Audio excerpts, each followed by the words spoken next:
বন্ধুরা, আমাদের শেখানো হয়েছে সব জায়গায় চালাক হতে হবে, কিন্তু চাণক্য বলেন সব জায়গায় বুদ্ধি দেখানো জ্ঞান নয়, কিছু জায়গায় বোকা থাকা হলো সবচেয়ে বড় কৌশল। আজ আমি বলবো 5টা এমন জায়গা যেখানে আপনি ইচ্ছা করে বোকা সেজে থাকবেন, আর দেখবেন সময় আপনার হয়ে কাজ করবে, শত্রু নিজেরাই দুর্বল হয়ে পড়বে। ভিডিওটা শেষ পর্যন্ত দেখবেন, শেষ জায়গাটা সবচেয়ে শক্তিশালী। জায়গা নাম্বার 1, শত্রুর সামনে। শত্রুর সামনে সবচেয়ে বড় ভুলটা মানুষ কখন করে জানেন? নিজেকে বড় প্রমাণ করতে গিয়ে। আমরা অনেক সময় চাই সে জানুক আমি কতটা বুদ্ধিমান, আমি সব বুঝে গেছি, আমি ভয় পাই না, আমি দুর্বল নই। কিন্তু চাণক্য বলেন শত্রুর সামনে শক্তি দেখানো মানে তাকে সাবধান করে দেওয়া। যখন আপনি শত্রুর সামনে আপনার বুদ্ধি দেখান, তখন সে বুঝে যায় আপনি বিপজ্জনক, আর বিপজ্জনক মানুষকে কেউ হালকাভাবে নেয় না।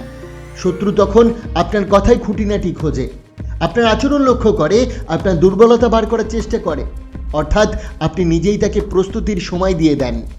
চাণক্য বলেন শত্রুকে সবচেয়ে বড় আঘাত হলো তাকে নিজের ক্ষমতা ভুল বোঝাতে দেওয়া।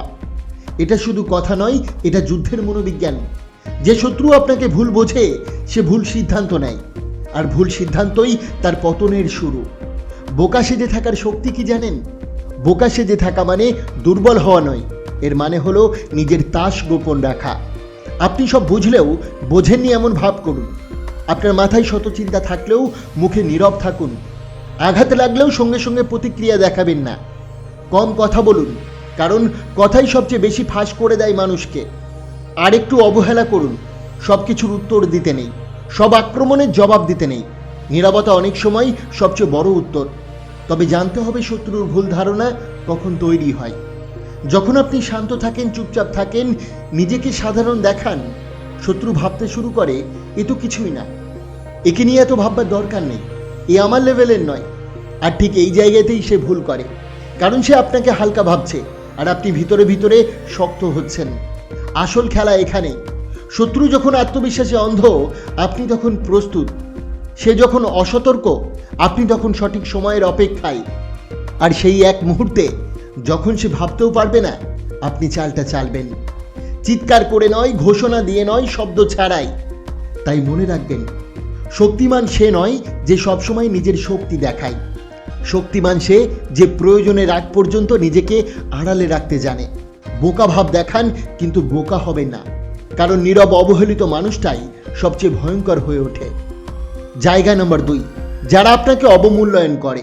জীবনে শত্রু সবসময় প্রকাশ্যে আসে না, অনেক সময় শত্রু আসে হাসির মুখোশ পরে। অনেকে আছে আপনার কথা শুনে হেসে দেয়, আপনার স্বপ্নকে অসম্ভব বলে উড়িয়ে দেয়, আপনার চেষ্টা দিয়ে বলে এটা দিয়ে কিছু হবে না। ওরা সরাসরি আঘাত করে না, ওরা মানসিকভাবে ছোট করে দেয়। এই অবমূল্যায়নটাই সবচেয়ে ভয়ঙ্কর, কারণ এটা ধীরে ধীরে আপনার নিজের উপর বিশ্বাস নষ্ট করে দেয়। এখানে মানুষ সবচেয়ে বড় একটা ভুল করে, ওদের সামনে যুক্তি দেয়, বোঝানোর চেষ্টা করে আমি পারবো, আমার প্ল্যান আছে, তুমি আমাকে ভুল বুঝছো। কিন্তু চাণক্য বলেন এটা সময়ের অপচয়। তিনি বলেন মূর্খকে বোঝাতে যেও না, সময়কেই তোমার হয়ে কথা বলতে দাও। কারণ যারা আপনাকে অবমূল্যায়ন করে তারা সত্য বুঝতে চায় না, তারা শুধু নিজের অহংকার বাঁচাতে চায়। আপনি যুক্তি দেবেন, ওরা তত বেশি হাসবে। এখানে বোকা সেজে থাকা মানে নিজেকে লুকিয়ে রাখা। আপনার ভিতরের আগুন থাকলেও বাইরে শান্ত থাকুন। আপনি জানেন কোথায় যাচ্ছেন, কিন্তু কাউকে বলবেন না। নিজের পরবর্তী পদক্ষেপ গোপন রাখুন। মনে রাখবেন, যে প্ল্যান সবাই জানে সে কখনো শক্তিশালী হয় না। আপনার স্বপ্নকে সবচেয়ে বেশি আঘাত করে অপ্রয়োজনীয় কান। তাই নীরব থাকতে শিখুন। নীরবতার ভেতরের আসল শক্তি কি জানেন? যখন আপনি চুপ থাকেন, মানুষ ভাবে এ কিছু করছে না, কিন্তু বাস্তবে আপনি নিজেকে তৈরি করছেন। নীরব মানুষকে অবহেলা করা সহজ, কিন্তু আন্দাজ করা অসম্ভব। আর যাকে আন্দাজ করা যায় না সেই সবচেয়ে বিপজ্জনক। তাই মনে রাখবেন, সময় সবচেয়ে বড় জবাব। আজ যারা হাসে, কাল তারা প্রশ্ন করবে। আজ যারা আপনাকে তুচ্ছ ভাবে, কাল তারা আপনার দিকে তাকাবে। আপনাকে কিছু বলার দরকার নেই, আপনার সাফল্যই বলবে। একদিন যখন আপনি এগিয়ে যাবেন, ওদের চুপ থাকা ছাড়া আর কোনো উপায় থাকবে না। তাই শেষ কথাটি মনে রাখবেন, সবাইকে বোঝাতে যাবেন না, সবাই আপনার গল্পের যোগ্য নয়। নিজের কাজ করুন, নিজের পথে হাঁটুন, নিজের সময় আসতে দিন। কারণ নীরব প্রস্তুতি আর ধৈর্যই অবমূল্যায়নের সবচেয়ে বড় প্রতিশোধ। জায়গা নাম্বার 3, তর্কের সময়। সব তর্কে জেতার দরকার নেই, কিছু তর্কে জিততে গেলে নিজেকেই হারাতে হয়। কারণ তর্ক শুধু কথা নয়, এটাই শক্তির লড়াই। অনেক সময় দেখবেন একজন চেঁচাচ্ছে, অন্যজন শান্ত। বাইরে থেকে মনে হচ্ছে যে চেঁচাচ্ছে সে শক্তিশালী, কিন্তু সত্যটা উল্টো। তর্কের আসল খেলা হলো যে মানুষ বারবার তর্কে জড়ায় সে আসলে প্রমাণ করতে চায় আমি ঠিক, আর যে চুপ থাকে সে জানে আমার ঠিক হওয়ার প্রমাণের দরকার নেই। তর্কে যে তার মানে সবসময় জ্ঞানী হওয়া নয়, অনেক সময় এটা শুধু অহংকারের যুদ্ধ।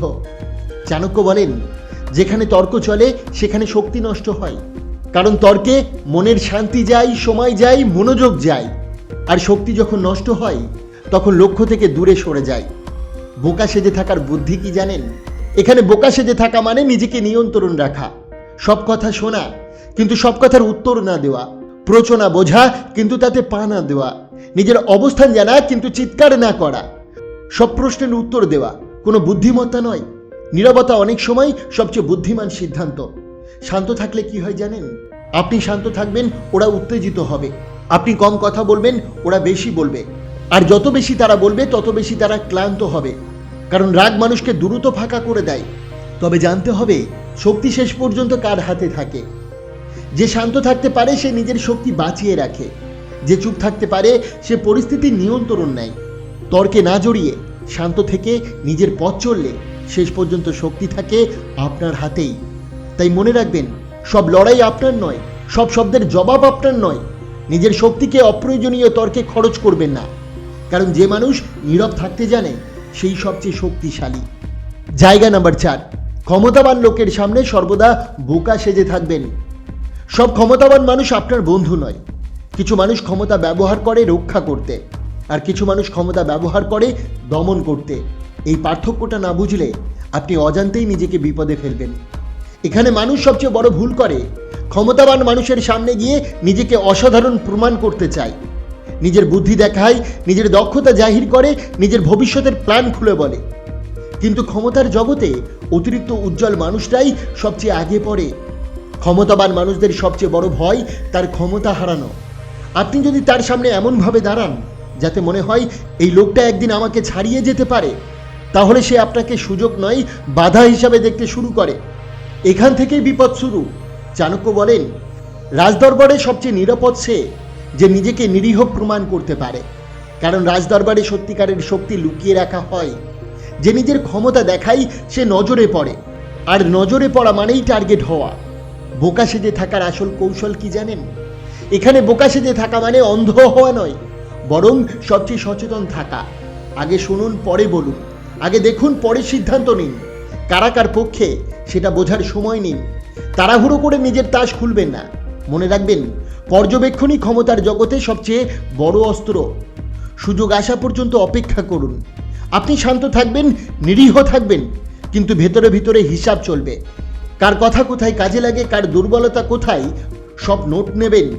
আর যখন সুযোগ আসবে ঠিক জায়গায় একটা নিখুঁত চাল, না আগে না পরে। যে মানুষ তাড়াতাড়ি আলোতে আসে সে তাড়াতাড়ি পুড়ে যায়, আর যে ছায়াতে দাঁড়িয়ে খেলা দেখে শেষ পর্যন্ত সেই বোর্ডের নিয়ন্ত্রণ নেয়। সুযোগ এলে ঠিক জায়গায় চাল দিন, তখন কেউ বুঝতেও পারবে না খেলাটা কখন আপনার হাতে চলে গেছে। তাই মনে রাখবেন, ক্ষমতার সামনে নত হওয়া নয়, ক্ষমতার সামনে সচেতন হওয়া শিখুন। সব শক্তি দেখানো বুদ্ধিমত্তা নয়, কিছু শক্তি ঠিক সময়ের জন্য রেখে দিতে হয়। কারণ যে নিজেকে নিরীহ দেখাতে পারে সেই ক্ষমতার খেলাই সবচেয়ে দূরে যায়। জায়গা নাম্বার 5, সফল হওয়ার আগে সবচেয়ে গুরুত্বপূর্ণ জায়গা এটা।